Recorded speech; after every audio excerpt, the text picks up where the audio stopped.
Lao Tzu, the great sage, asked, "Being both body and spirit, can you cease being fragmented and embrace unity?" Gautama Buddha taught that the Buddha mind reveals all things and is even the teacher of the gods. King David, the father of Solomon, writes, "The heavens declare the glory of God. The skies proclaim the work of his hands. Day after day they pour forth speech. Night after night they reveal knowledge. They have no speech. They use no words. No sound is heard from them. Yet their voice goes out into all the earth, their words to the ends of the world." In Taoism, humans are not separate from nature. We are part of nature. It is by observing nature that wisdom is gained. Nature revealing everything we need to know. The characteristics of nature reveal better ways to be human. We find our balance within our own natures, or we suffer. Taoists consider all living creatures to be containers of uncreated energy, emanating from the divine. Buddhists believe this as well, and treat the lives of animals and humans with equal respect.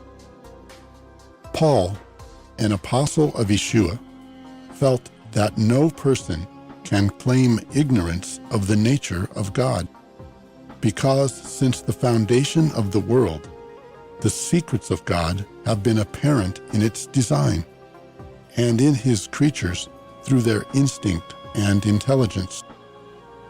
Created in the image of God, humans also have a triune nature: body, mind, and spirit. Physical bodies provide an awareness of our immediate environments, but also give rise to passions and cravings, and is where thoughts are turned into actions. It is the human mind that has a consciousness of itself. It searches and examines material reality with science and logic. Spirit gives rise to intuition and conscience, and is aware of its communion with the consciousness and spirit of God. It is our spiritual nature that seeks the divine. This spirit in humans is the breath of the Creator. Love is God's life breath within us.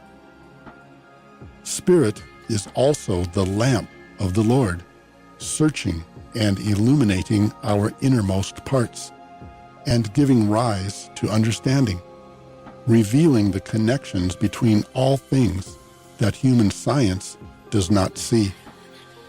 Lao Tzu said that to the disciplined mind, the whole universe bows, and to the mind that is still, the whole universe surrenders.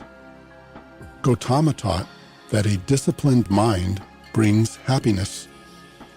Yeshua tells us that it is the disciplined who will inherit the earth. To all three of our avatars, the uncreated state of the universe was the silent mind of its creator. It is to the omniscience of this uncreated, omnipresent consciousness that Gautama refers to as revealing all things to creation, which is itself the unfolding revelation. Everything in creation declares the glory of the Creator.